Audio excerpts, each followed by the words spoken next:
It's episode 58 of the Keto for Women show.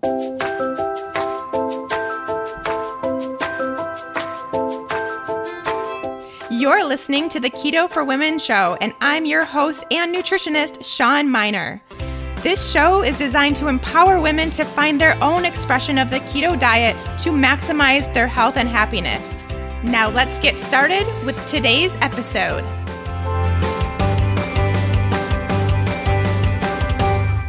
Before we get started with today's Keto for Women topic, let's chat about caffeine and how many of us are kind of dependent on the caffeine that we drink in the morning, the coffee that we have throughout the day. And really, I think we all know, and if not, I'm here to tell you that that's not really all that great for your body and especially your adrenals. And we talk about stress and adrenals and the impact that that has on our hormones so much here on Keto for Women. And it's a habit that we really need to work on breaking. One of the best ways is to try something different. Try a new approach to your morning beverage, and that really can make a huge difference and can eventually get you off that need for caffeine. And this is where I found Rasa Coffee, which is a sponsor of the Keto for Women show. So love Rasa on so many levels. First of all, they're a Boulder-based female-owned company, which is just near and dear to my heart, of course, but they are also doing amazing things for a caffeine-free alternative to coffee. It contains nothing but adaptogenic herbs. So these herbs are meant to help heal your adrenals, your stress response, basically do the opposite of what traditional coffee will do for us. And it does so in this amazingly delicious flavor that I can't even describe, but it really does take the place of that warm morning beverage, that need for coffee. And the best part is it tastes so good with some sort of fat mixed into it. So you can make a fatty Rasa coffee and it is like heaven. It's delicious. I use ghee and coconut oil in mine. Oh my gosh, blend it up. So yummy. And you can have it throughout the day because guess what? It doesn't contain caffeine and is actually really, really good for you and your adrenals, your hormones, your stress response, all those things that we're working on with keto and just us as ladies. So the cool thing that I really love that I think you all could try if you are someone that's relying and dependent on that caffeine is to use Rasa and mix it in with your coffee and slowly start that weaning process. So you could go like 75% coffee, 25% Rasa, then do a week at 50-50, then do a week at 25% coffee, 75% Rasa until you're totally off the caffeine. And it's just a great way even to just slowly reduce that amount so you're not having these crazy withdrawals that I know a lot of us go through when we're reliant on caffeine. So Rasa Coffee, you have to check it out. You guys are going to love it as much as I do. I know that for a fact. And right now, because they are Keto for Women sponsors, they are giving you 20% off your order. So you need to go to rasacoffee.com/keto for women. That's Rasa, RASA, coffee, KOFFEE.com/keto for women. And you will get 20% off. Use the code keto, the number 4 women at checkout for that discount. Trust me, you're going to love it. I can't wait for y'all to try it. Hey, friends. Welcome back to the Keto for Women show. Thanks for joining me as always. And we are doing a back-to-back episode of the Keto Hot Seat because really, I don't know how I'm going to get through all these questions if I don't. I got to start doubling up, I think, and maybe talking a little bit less, maybe a little bit faster. Just kidding. I wouldn't do that because I already talk fast for a podcast host. So not going to go any faster, but maybe shorten my answers a little bit so we can get through these questions because I'm already getting a lot of requests for people wanting me to post again, asking for more questions for the Keto Hot Seat. So I know we have some ladies out there that are waiting their turn to get their question answered, but I still have so many from the last time I asked for questions, which was 8 weeks ago. So we've got to start getting through these. And I know you all, I've been getting great feedback that you love these episodes and really get a lot out of them. So I think it's definitely a good thing to continue doing and do more often. So that's what we're going to do today. In just a little bit, I will sit down and get to these questions from Instagram that I posted, like I said, 8 weeks ago already. Just crazy to me. Just a few quick things I do want to mention. If you haven't looked at my video series, the Keto Roadblocks video series, it was something that I did really just based on the response I get from you guys and the questions I get from you guys and the fat burning females and people that follow me on social media. It's just a constant battle, I think, for a lot of you, really with this, like, what am I doing wrong question. A lot of you have that, and maybe not all the time, but maybe sometimes, or maybe you do have it all the time. And it's constantly this struggle between doing keto, being in ketosis, producing ketones, doing everything quote unquote right, and not feeling how you should or how you want, or seeing the results you think you need to see or want. So, I talk about this all the time on the podcast, but I think it's something, I guess I just wanted to put it in one compact place, put it into a different scenario so you can actually see my face, and make those videos in all one spot where you could get some answers or at least some ideas as to why keto isn't working the way that you hoped it would while being in ketosis, because most likely you're not doing anything wrong. It's just that there's something else going on in your body. I know that you all know that and are getting that as this podcast continues on. And that's something I talk about so frequently, but sometimes it takes a little reminder. And so that's what I did over on that video series, my first ever, although I'm hoping to do more. It is a little bit of work. So I have to spread it out a little bit because it gets a little frustrating, if I'm going to be totally honest, to work with video and try not to mess up and say the right thing and all that stuff. Just some behind the scenes notes there for you. It's not as easy as it looks. So I will be doing more of those, of course, but right now you can go to the one that I do have. You can go to bit.ly/keto roadblocks. That's bit.ly/keto roadblocks. That will be linked in the show notes for this episode, so you can head there too. So grab that, and just something to kind of always have around in case you need a reminder every once in a while, or in case you look into one thing and then you find out something else, or you want to dig into another thing. Just little tips that you can do to keep on your health and your healing journey yourself. So head over there to do that. The only other thing that I wanted to talk about is just briefly to tell you a little bit about my personal keto right now. I mentioned it in the podcast episode that I did with Vanessa Spina over at Fast Keto on her podcast. And if you haven't listened to that episode, highly recommend you do that. It was a really fun episode. We're friends, so we just kind of chatted all things keto and had a good time. But I mentioned something on her podcast that I hadn't talked about really specifically here yet. So I thought I should probably do that before we get into today's questions. And that is what I have done recently to change my version of keto to work best for me, which is, of course, what I encourage all of you to do all the time, whether you've been doing it for 2 months, 2 years, a decade, whatever it has been. And I know we have people in all of those categories listening right now, but whatever your keto journey is, it's all about finding what works for you. Of course, I say that in every episode, but also what works for you at that time, and being flexible with what is going on in your life or your workouts or your stress level, your home life, just all those things, taking that all into account and being fluid with it. So to the point where every day of your keto journey is not going to be the same. Every week's not going to be the same. Every month's not going to be the same.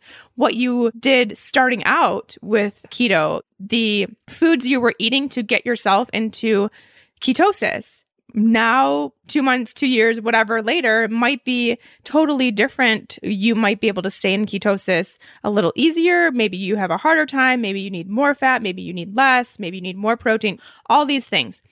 I say this all the time, and I just wanted to share my personal journey because, of course, that's what I do here on the show, and I always will be super open. And I wasn't not explaining this story because I didn't want to tell you. I just kept forgetting, to be honest. But I think I mentioned, and most of you know, especially if you follow me over on Instagram and Instagram stories, I recently found my ability to have harder, more intense workouts. So I had been really backing off of intense workouts for probably about 2 years, maybe even more than that, honestly, because I got sick. My body was no longer able to tolerate those types of workouts. I finally realized what it felt like when my body was not able to tolerate those workouts. So, the fatigue and the joint pain and the extra soreness when I did work out too hard, I was able to monitor that. And so I knew to back off my workouts and I knew when I could increase them. And so as I was healing my body, I could also feel that my workouts were able to be more intense without any backlash, I guess you could call it. So then it got to the point where I'm feeling the best I ever have. Health is at the best spot it ever has been in my entire life. So now is the right time for me to increase my workouts because I like working out intensely and I encourage people to do so if their body can tolerate it. Because I'm a big fan of challenging your body and your muscle, building new muscle, challenging your flexibility, challenging your mobility, all of that stuff. Huge fan of that, as you all know by now. But it got to that point where it was the right time for me too. I started increasing my workout frequency, increasing my workout intensity by quite a bit. And it's now been, let's see, that was probably back in February-ish, I would say. So a few months now, let's say 6 months, a little less than that, but let's call it 6 months. Also in the summer here in Boulder, it's gorgeous, of course. And so that naturally increases my level of activity because I want to hike, I want to go on trail runs, I want to bike, I want to do all of these things outside because I live in a place that is beautiful. And, I think a lot of you do, whether it has mountains or water or fields or whatever it is. I think a lot of us can appreciate the beauty of summer and want to get outdoors more. So that happened around the same time as this increase in intensity of my workouts and what I'm doing actually in the gym. So I'm now going to lifting classes 4 days a week with, just a small group and my trainer that has been my trainer for years teaching that class. And they're intense, they're tough. And, I'm seeing huge improvements in the gym.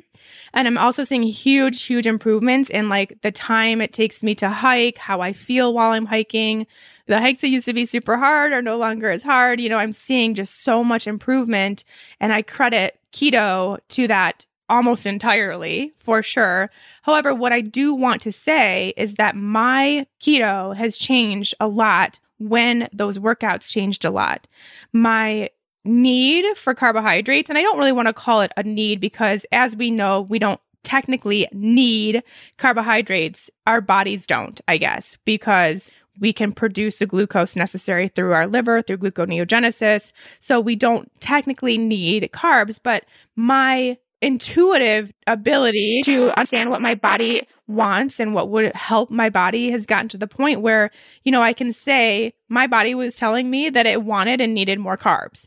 So that was something where it wasn't like a craving. It's not like all of a sudden I'm going to go binge on all of these carbs. It's just like, for me, it's so weird how it happens. It's like I'm at the grocery store, I'm in the produce section, and I see the sweet potatoes, and it's 9 times out of 10, I walk right by them and I don't want them.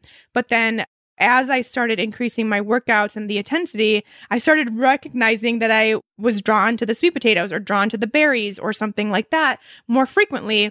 And that's really kind of my sign that I probably need to adjust something. And then the same thing kind of goes, when I'm looking at meats at the butcher counter or whatever, if those look more appealing, if different types of meats look more appealing, like a big steak or beef or salmon, then as opposed to like bacon or sausage, then I know I need to start increasing my protein for the day. So I have gotten to that point where I really feel secure in what my body's telling me to do as far as my food goes, and I trust it.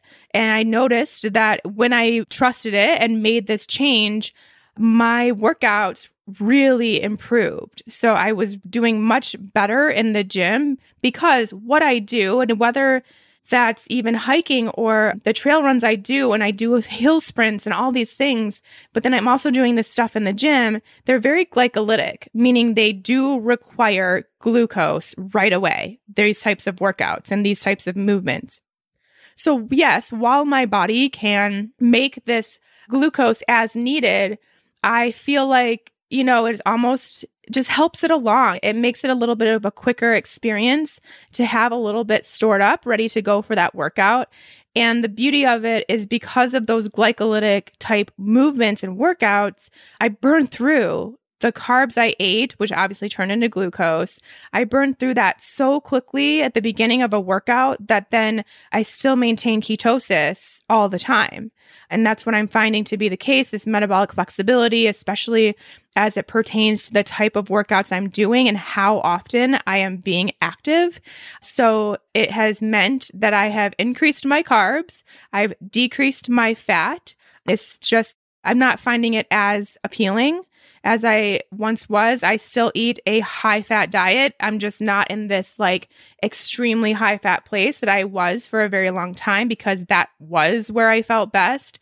Now, since I'm kind of being a little more flexible and being more active, I think that the protein and the carbohydrates, I'm getting a little bit more use out of those because I also need a higher protein level to maintain and build the muscle, which is why I'm seeing such great improvements and everything. Of course, one of the reasons, there's more for sure, but I really want to increase my muscle mass and increase the amount of weight I'm able to do. So I need that protein in order to build and repair that as well. So I'm just kind of finding this more of a balanced type keto, I would say. And this is not every day. Of course, as I've mentioned before, sometimes I'm way higher in fat. Sometimes I'm way lower in protein. Sometimes I'm way higher in protein. Sometimes my carbs are high. I'm all over the place on a daily basis. And it honestly has nothing to do with my workouts really for that day.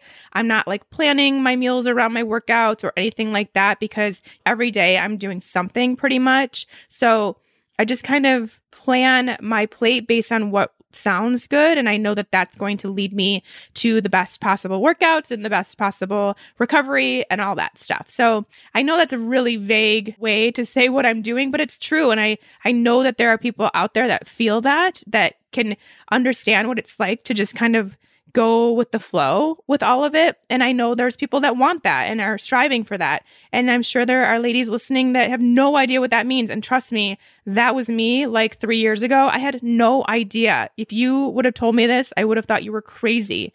But it was something that happened with me during my keto journey and really trying to heal my body and not being so rigid about the macros and calories and percentages and all that stuff, but just trying to heal my body, which is, of course, what I try to get you all to do too. And I think it's working for a lot of you. So I just wanted to share that especially if you are someone that follows along with my plates of food, you may have noticed that I am eating more carbs lately, that I'm including those higher carb foods and maybe not including as many servings of fat at each meal. And I'm just going by how I feel. I feel really good. I test my ketones maybe once a month-ish, and I'm always in ketosis. And I am very, very keen on what it feels like for my body to be in and out of ketosis. So I can tell you with confidence, even though I only test once a month, that I have been in ketosis this entire time because of those workouts. Just how quickly I'm burning through fuel is really keeping me producing ketones for sure. So that's that. And again, thought it was going to be a quick answer and it wasn't even a question, but I answered it anyway. But of course, it took some time. So now let's actually get to the questions, shall we? Alrighty, starting with menopause and heavy joint inflammation, especially on one hand. This inflammation seems to move around the body. The one in the hand lasts about a year and then it moves to the other hand or even the toes, sometimes the hip, sometimes the knee, etc. Okay, well, not really a question here, so I'm not sure what you want me to answer, but I guess if you're looking to understand if keto would be good for menopause and heavy joint inflammation, yes, of course. The production of ketones is anti-inflammatory, so that's going to help with the joint pain and the inflammation to some degree, so that you should be able to see that. And then I really love keto for menopause. I know there's a lot of menopausal ladies listening, and it's just really, really finding the keto that works for you within menopause, which may include more carbs here and there, which may include more fat, especially if you're coming into keto and menopause with some adrenal issues, some blood sugar issues, thyroid issues, hormonal imbalances, all this stuff, which if you're feeling menopause, then you probably have at least one of those things going on. And, even inflammation like you're experiencing, it can be a symptom of menopause, or the hormonal imbalance that takes place during menopause and the changes that take place. That right there is a sign too. So really working on balancing your hormones, whether you're in menopause or not, is going to be great. And I think, obviously, as you know, because we've talked about it a lot here, I really am a huge, huge fan of using keto to balance hormones, female sex hormones in particular, but there's more too that are great. But I've seen so many success stories at this point that I just can't deny that. So hopefully that will work for you too. Does keto cause anxiety when first getting into ketosis? It can, for sure. This is really where we talk about the low carb purgatory situation. If you're not technically in ketosis and you're just doing really low carb without teaching your body how to use ketones or how to use fat as fuel, then it's going to freak out, which is why I have the Fat Burning Female Project. That's why I have this podcast, so I can teach you guys to not do that and make sure you're getting into ketosis. So that's the first thing. Of course, make sure you're eating enough food. That's the second thing to keep your body from freaking out. And then I would just say, even if you're going through, really, I don't see this that often in the Fat Burning Female Project because we do take it slow. We are eating enough food and we're making sure we're actually producing ketones. But even within that, if you're doing everything quote unquote right for the female body with keto, you might still have a few days, I would say, where you're obviously going through some keto flu because you're transitioning from not having the glucose that your body's used to using as readily available and starting the production of ketones as your source of energy. And so there is a little bit of that transition time where you feel a little off. And for some people, that could look like anxiety, especially if you have either dealt with anxiety in the past, if that's something that has been an issue for you before. If you are a stressed out person and dealing with high cortisol levels really at any point throughout the day, that could briefly cause it to elevate even further during that transition. So that could be the reason for short-term anxiety too, even if you're doing everything right. But I really would say make sure you're doing everything quote unquote right. Again, make sure you're doing all of that stuff because it should be super, super mild. It should not last very long. Hopefully not at all. So if you feel like it's more prolonged or pronounced or you're really noticing it, then you are perhaps putting too much stress on your body and you may need to go back through the transition a little bit safer. I love keto, but I also love running. So being super strict on keto and running doesn't work for me. How do you discover how many carbs to eat on run days? Okay, so first thing I want to say is that there is actually lots and lots of really great research and proof and studies to show that, especially with endurance type training, which would be running, keto is awesome. And being in a state of ketosis is really, really great for that because you are just going to burn ketones in that run. So like I mentioned in my own story, having glycolytic type movements would require perhaps some carbohydrates, even while keto. If that's something that works for you, totally not necessary. So if you're doing what you're doing and it's working and you're having these great workouts, keep doing it. But for me, I noticed I needed a little bit more carbs to get through the first part of that really intense workout that was glycolytic. But running is not that. It really is a type of workout that can benefit from this ketone production. So I really, first of all, would say, you're saying super strict keto doesn't work for you. Well, super strict keto doesn't work for a lot of people, first of all, because it's super strict. But you definitely, I think, would continue and should see improvements and really great workouts while being in ketosis. So I would make sure that you are actually in ketosis. You are actually eating enough fat to fuel those runs. Again, the things I talk about all the time, that you're eating enough food to fuel those runs. If you are doing super strict keto, but really it's just super strict low carb purgatory and not eating any carbs, but not producing ketones, your runs are going to suck. Let's just put it that way. And really any workouts for that matter, they're going to suck. So if you are not having great workouts and you're doing keto, but not testing your ketones, not eating enough fat and that kind of stuff, or just enough food in general, not nourishing your body, then that could be something you want to change. So look at those things. But again, same as the last question, if you're doing everything that you know works for you and you should be doing, and doing this like keto for women profile, then you still feel like you need carbohydrates, then go for it. And really, you want to know how many carbs to eat on run days? Totally up to you, which I'm sure you knew I was going to say that, because you might get to a point where you eat too many carbs and you feel terrible and your runs suffer, or you don't eat enough. And again, your runs suffer either way. So you have to find that sweet spot, and it's all about testing it. If you find that eating carbs before your workouts are helping you, then, start with like half a sweet potato. Go for a run a couple hours later, see how you feel. If that felt like the sweet spot, then keep it there. If you think you need more, go for 3/4 of a sweet potato, go for a full sweet potato, or you need less, back off. So it's just testing it. It's testing it for you and your runs and what you do. I mean, obviously I don't know anything about the situation besides that you don't feel like your running's going well. So first make sure you're doing keto as well as you can, and then start testing those carbs. Okay, next one. What is the best thing to do to prepare to go keto when timing is bad? I am trying to transition to keto while moving internationally. I was doing well for 6 weeks, but I think my stress levels kicked me out of ketosis. I caved and now I'm back to craving carbs. Yeah, this is a great question, because this is something I see often in fat burning female, because you really want to make this transition. You want to do it with the group when class starts, but it's a bad time. There's a vacation or a move coming up, or you're having family in town, or you have work stuff. Honestly, if we really wanted to, all of us could be not in the best spot to start a transition, right? There's always something going on for most of us.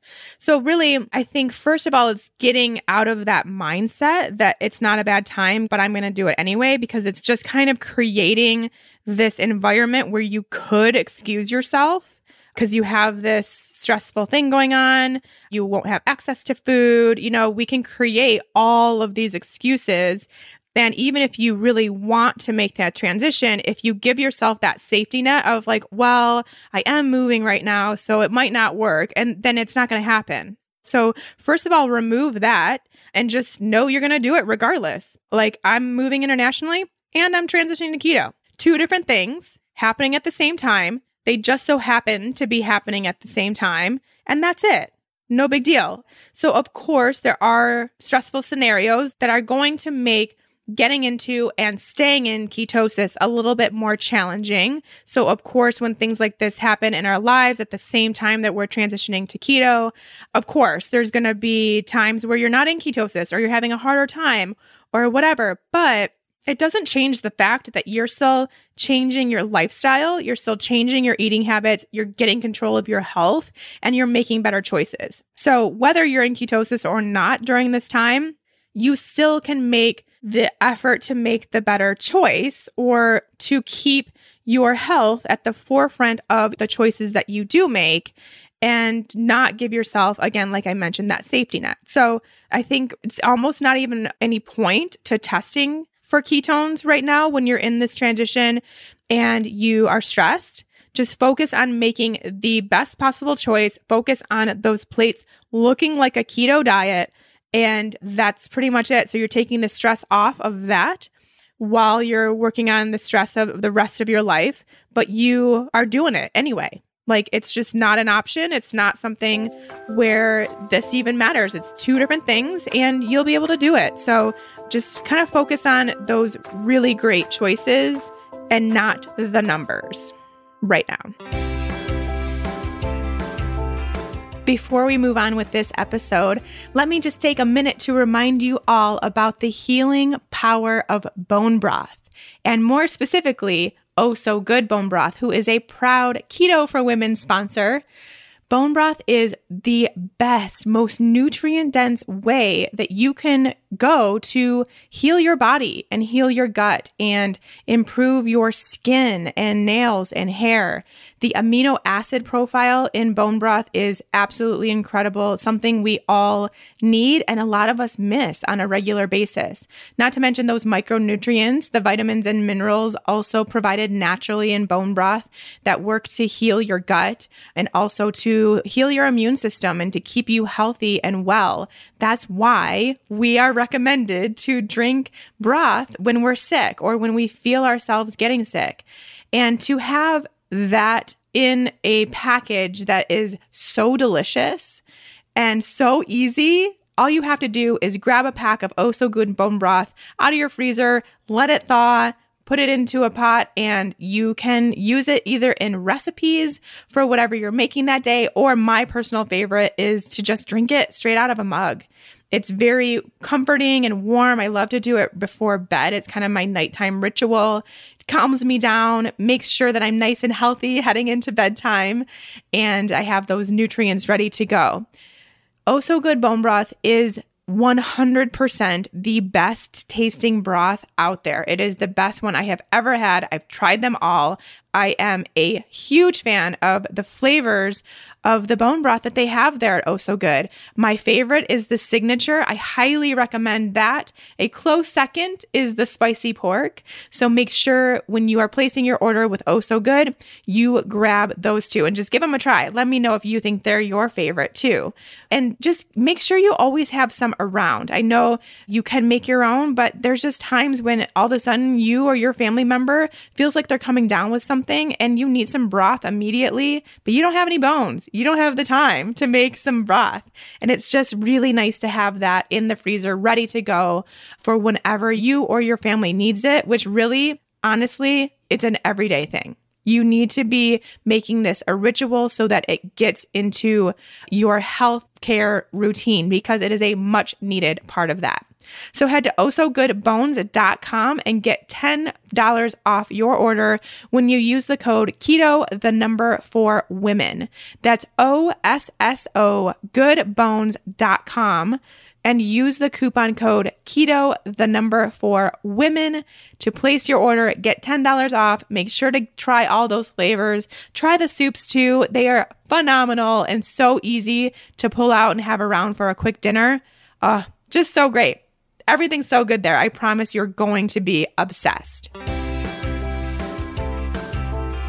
Moving right along, thyroid changes on keto. I've been keto for about a month and a half. For the first several weeks, I experienced crazy rapid heart rate. It was pretty scary. I cut out coffee and took electrolytes, and it eventually subsided. Doc checked my thyroid, and it said it's a little sluggish and gave me some Armour desiccated thyroid to take. In past blood work, I've always been within normal range. I've read that keto can cause T3 to T4 conversion to decline. I'm wondering if it's just the decrease in glucose and if my body will regulate without the Armour. I'm not a fan of taking any medication because birth control ruined my body. She has this really mad emoji face on that. Side note, I don't fast and I feel like I eat plenty. I probably range anywhere from 20 to 40 carbs a day. Started keto for PCOS, and after bleeding for 6 months nonstop, I had my first normal period this month after going keto. That's so awesome. That is a really great success story for sure. So, okay, there's so much I could talk about here. Trying to keep this as short as possible. The first things first, the rapid heart rate is most likely the need for electrolyte support. So because you even noticed you added electrolytes, took out the caffeine, and it subsided. So if you have a rapid heart rate, especially when first starting keto, get yourself some really good quality electrolytes. You can get the ones that I recommend in my supplement guide from episode 19, I believe. So that's the first thing that I want to show you. The second thing, it's hard for me to really give you any sort of exact advice because I don't know your numbers. I don't know you. I don't know what else is going on in your body. So your doc just said that it was a little bit low and gave you some Armour, which is quite common. And that's totally okay if you decide that you want to take the Armour and see if you can get your levels to increase and if you feel any different or any better with that or without. So I think, honestly, if I'm being completely honest, I think there's a lot of people, ladies in particular, that are on thyroid medication that probably don't need to be or should be. But I also think that it's one of the most safe medications that you can take as far as other side effects and things like that. So if it's a case where it does make you feel better and you notice a difference when you're taking the medication, then that's totally an option. It seems, though, that you kind of don't want to, especially with your birth control nightmare. So remember, I'm not a doctor. I don't prescribe medication. I don't take people on or off medications. This would definitely be something to talk about with your doctor. But I think it is something where you could bring it up and ask your doctor, hey, I'd really like to just work on getting my thyroid markers up on my own without medication. Is that cool if we hold off for a few months and I see what can happen when I make some changes to my lifestyle? And they don't need to know what those changes are. They probably won't even ask. Just keep it super general and see if that's okay. Most likely they're going to be cool with that because you're not at a place where it's like extremely low, something really major is going on. It just seems like it's a little sluggish. What I have read and noticed in some people is that when you first start keto, it can cause a slight dip in T3. We'll see that. It's really that T4 to T3 conversion. You see a slight dip in T3. It does go back up pretty quickly. I would say within a couple weeks to a couple months max before I see that go up. And it's kind of part of that transition process. It's also, I think, really understanding your body and what works best for your body and making sure you're eating enough food, making sure you're fully in ketosis for an extended period of time. I sound like a broken record, but I keep saying the same things. But I mean, I can't even tell you how much stuff goes away when you just eat enough food. But it sounds like you think that you are. I would say 20 to 40 grams of carbs a day. That's pretty low in my book. I would definitely not go lower than 40 for what I teach and what I have found to work best for women. So you could increase your carbs a little bit just to see if that helps or if you feel any different or any better. So you could give it more time just doing those little things. The one other thing that I really want to mention that is really, really important when we're talking about thyroid, and this is something I have seen so much in women in my practice that it's like 100% of the time. If you have thyroid issues, especially if it's a hypothyroid situation and not Hashimoto's, which is autoimmune, if you're hypothyroid, you are also hypoadrenal, meaning you have sluggish adrenal function as well, which would be kind of like an adrenal dysfunction, adrenal fatigue, low cortisol output, those kinds of things that we hear about. There is such a strong correlation between those two that you could also take this time to work on your adrenal health and then see how your thyroid hormones increase as a result of that too, which happens quite often once we really work on those adrenals and get our cortisol rhythm back in check for the day.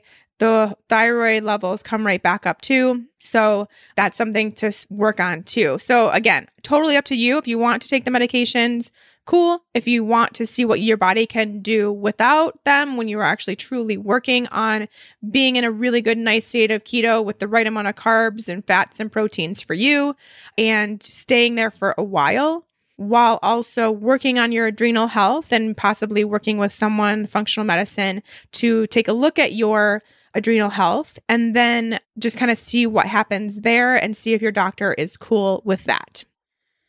Hi, Sean. I recently started listening to your podcast and I am so thankful for your insights. I was hoping you could talk a bit about building muscle on keto.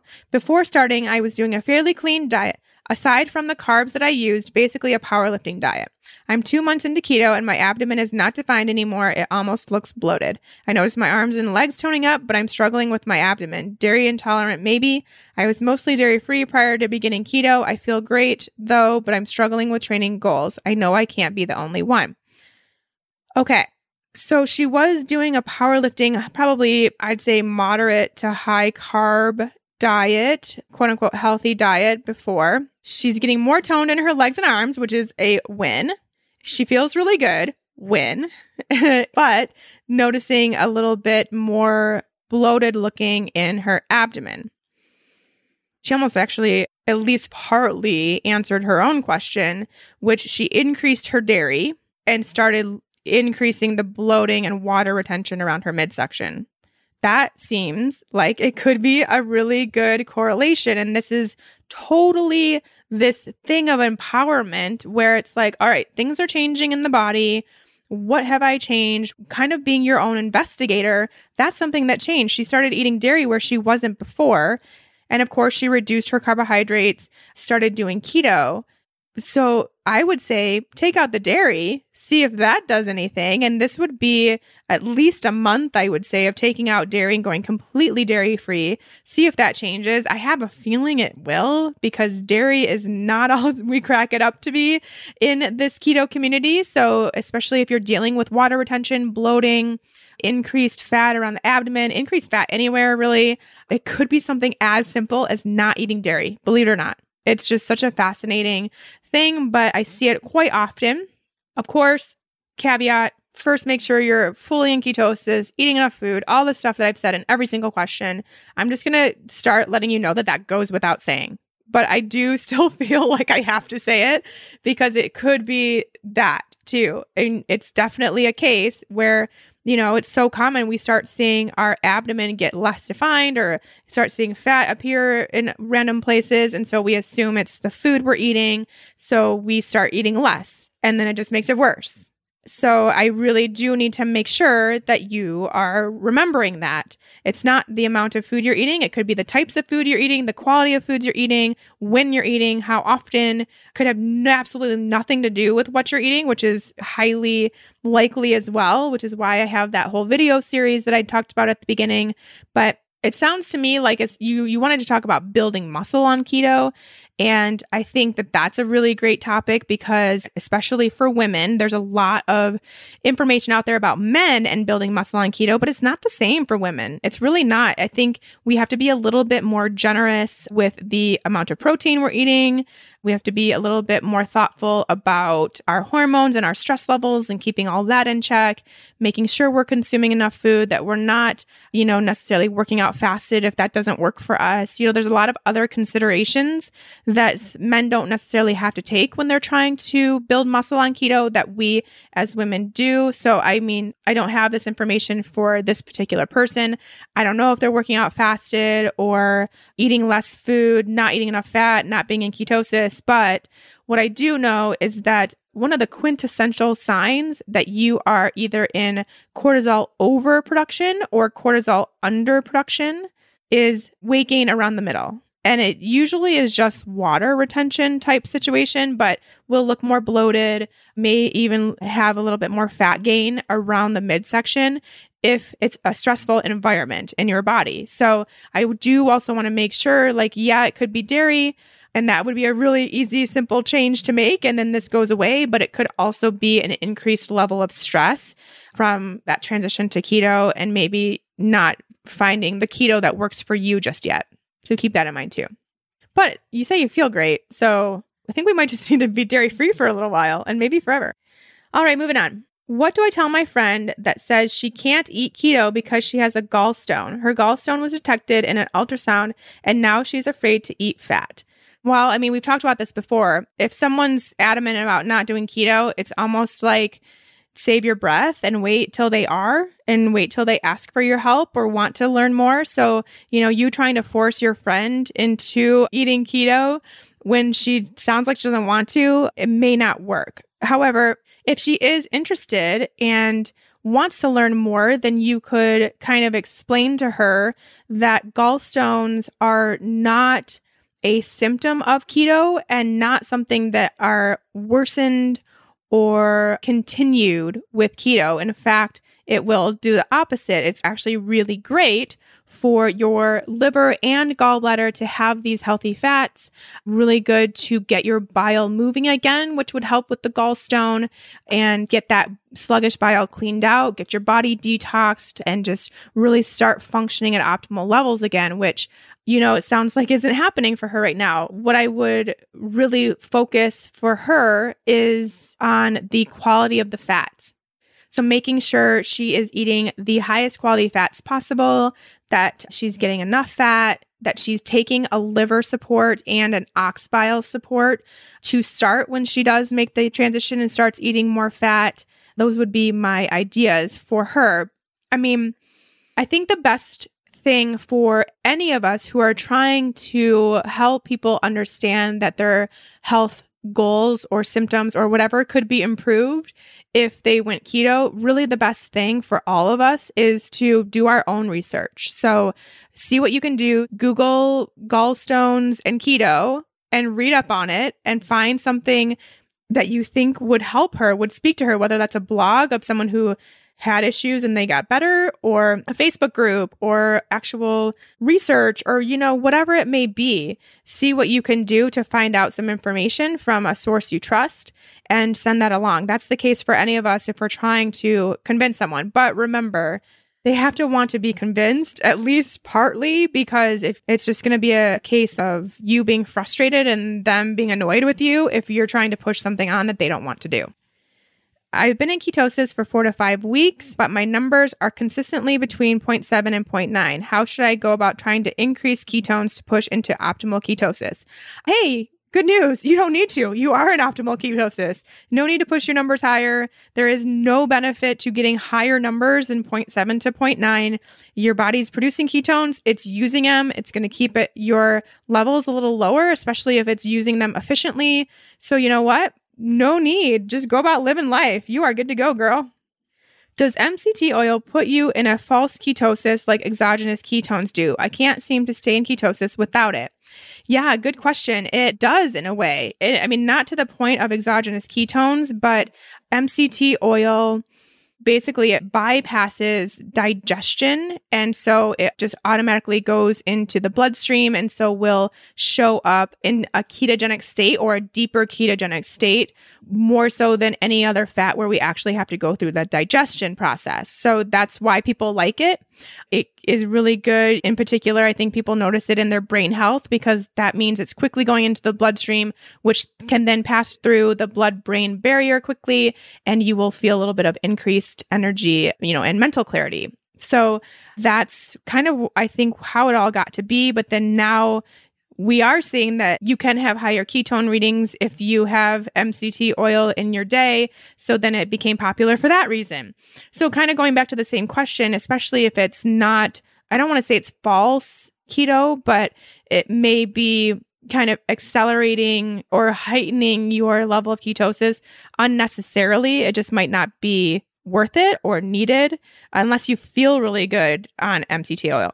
I, in particular, don't feel better on MCT oil. It's not great for my digestion, so I don't ever use MCT oil, and I'm doing just fine. But if you aren't staying in ketosis without it, then yeah, it might be a sign that that's kind of what was keeping you at that higher level of ketosis or, producing ketones. So personally, this is totally a personal opinion. I think it'd be cool to see kind of what else you can do or need to do or should be doing for your body to get in ketosis without MCT oil and see if you can learn a little bit more about yourself that way. Not that you can't use it ever or you shouldn't be using it or it's a bad thing or anything, but just to get more information, like what does it take for your body to get in ketosis without MCT oil and see if that works a little better, just for some information about yourself. Moving on. When trying to transition to keto, should I stop lifting and stop cardio? What would you recommend for working out? Long walks, light aerobics? It totally depends on you and what you're used to doing, what your body's used to doing, what you feel like doing. But when you're making the keto transition, generally it is nice to maybe take a little bit of a break for even just a few days to a week while you're making that keto transition, just to give your body a little bit more space to not stress out, a little bit more relaxation and calmness during that time. However, like I mentioned a few episodes ago, there are studies showing that you actually can get into ketosis quicker if you do some high intensity interval training while you're making that transition. So that could be something where I think would be potentially a good situation, because the cool thing about high intensity interval training or HIIT training is that it's really short. You get breaks. And so it's not as stressful on the body as, say, a long run or, a heavy lifting workout session. So that could be something where I think incorporating some HIIT training during your transition, if you feel up for it, would benefit you.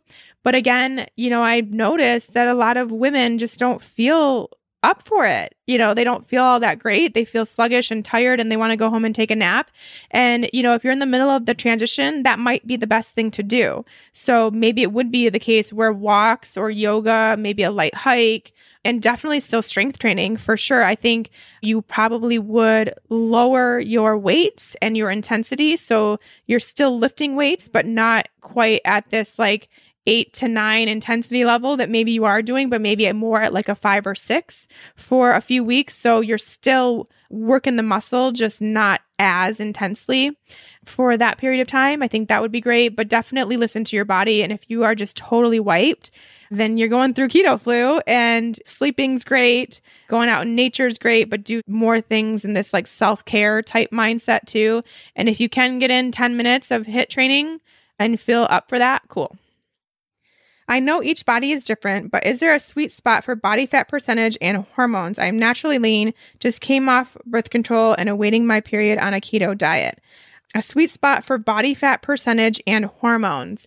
Yeah, totally different. I will say from my personal experience, for me to have completely regulated, awesome, amazing hormones, and I don't know my body fat percentage, but I used to know. So now I can kind of guess. And I also used to be a personal trainer and test people's body fat percentages. So I have an idea of what it looks like. I would say for me, I need to be above 25%. That's for me personally. I would say for the average woman, I would say it's probably going to be 20-ish% would be the lowest. But this is, of course, an average. This is totally me just guessing.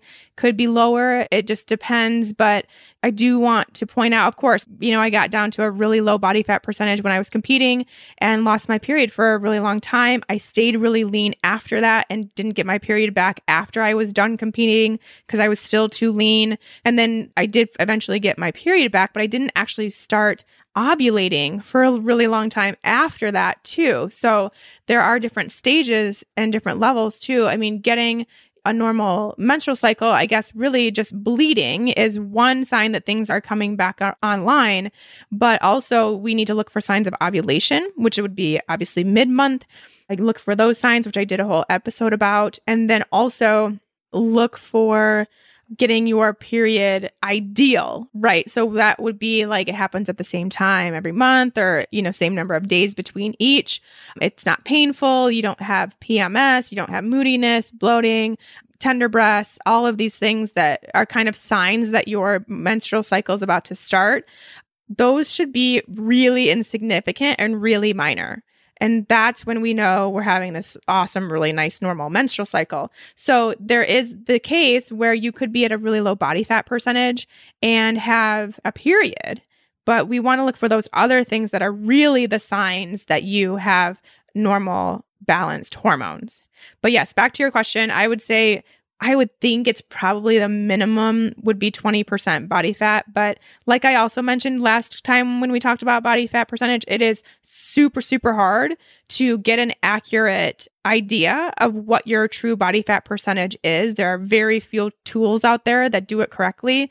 So I would honestly just don't even worry about your body fat percentage. Just get to a spot where you are nourishing your body, you are working out appropriately for what you have going on for you, and then see what happens to those hormones. Your body is going to change just as much as it needs to change to get your normal hormones.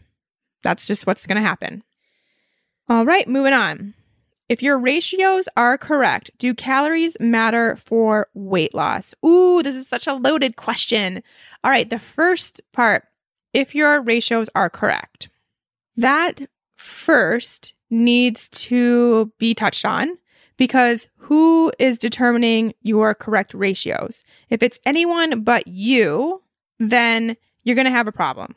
So if you're going to have a keto lifestyle that is balancing your body, healing your body, getting you back to this place of ultimate health, If you're going to do that, then you need to know the macro calculations that work for you. And I hate the word calculations. I don't want to use it because I don't think you should be calculating them. But I guess if we're talking ratios, there may be, a small period of time where you are doing a little bit of calculation in order to figure out what's going to work for you and what feels good. So if you feel good and you think things are working really well for you, then those are your ratios or somewhere around there. And of course, it can be changed day by day, week by week, that kind of stuff, which is what I talked about in the beginning. So the first thing I want to say is we should probably change this question to, if your ratios are correct for you, do calories matter for weight loss?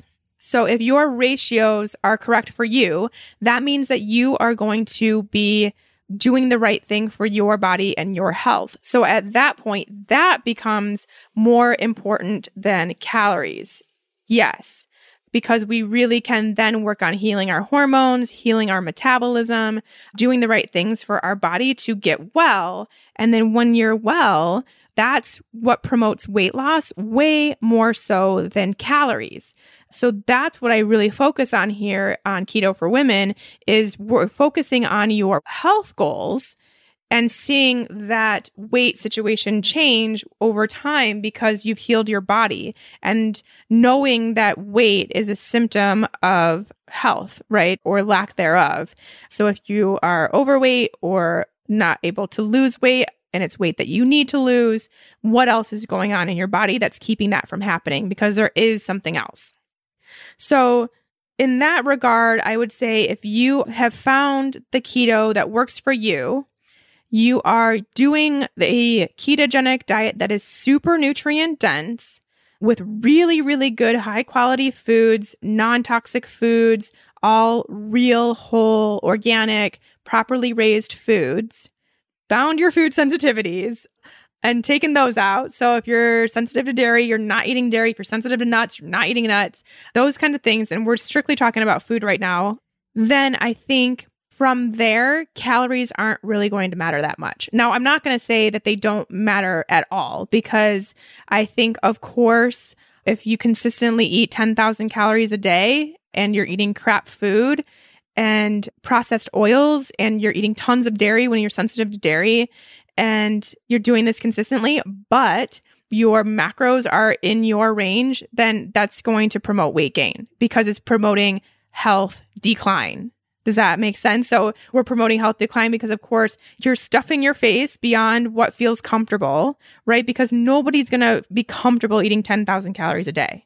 Right. So if we are tapped in and we can see how much food feels right for our body, then, you can only eat so much broccoli with butter on top. Right? It's just like eventually you're going to be done. It's going to be enough. You're going to be satisfied and it's not going to get you to this point of 10,000 calories.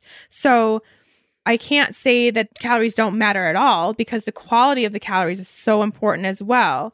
But I think, yes, for what you are asking in this question, I would say overall, in general, yes. Basically, what you're saying is finding your macro ratio more important than calories. Yes. And I would say even more important than that is getting the right kinds of food to fit into those macros. Because like I said, of course, eating a Snickers bar, but it's technically in your macros, would not be the same as having berries and whipped coconut cream. Even though if they're the same exact macros, same exact calories, same exact everything, one is promoting health, one is declining health. So you will promote weight gain or inability to lose weight when you are promoting health loss, or I guess not promoting health gain and not focusing on your health. Whereas berries and whipped coconut cream, very health promoting, very nutrient dense. You're going to feel very satisfied. It's not going to have the impact on your blood sugar. It's not going to increase your inflammation and your immune system, all this stuff. So it's very health promoting and not going to lead to weight gain or inability to lose weight because you are working towards your health goals. I really hope that makes sense. Man, that is a super loaded question. I tried to answer it in the shortest way possible. I do think it's a great question. I hope it gets some clarity, but this is really, really, really where I want you all to just stop thinking so much about the calories and start thinking more about the quality and how you feel eating what you're feeling, like truly legitimately feel. If you have coffee with heavy cream and you don't feel good, do something about it. And it's so much more about the calories. I cannot even explain. There is so much more going on in our bodies besides just calories. So that's what I really want to get across. Of course, I don't want you to eat 10,000 calories. I think it's going to be really hard to do that. Honestly, I think most of us have a really, really, really hard time consuming more calories than our body requires. I think if you're eating real whole foods, that is a really, really hard thing to do, because you're naturally just going to be full and satisfied and want to stop when it's enough. And that's that. So easy. And your body's so happy in that spot. And that's what will cause weight loss. Okay, we'll stop there before I move on to another question. I'm glad I'm getting through these. I think we can get through this. We'll be able to get through this the next couple weeks, and we'll be ready for more questions. Until then, have a great week and a good weekend. I will see you back here with a very special guest next week that you guys are definitely going to want to check out. We'll see you then. Bye.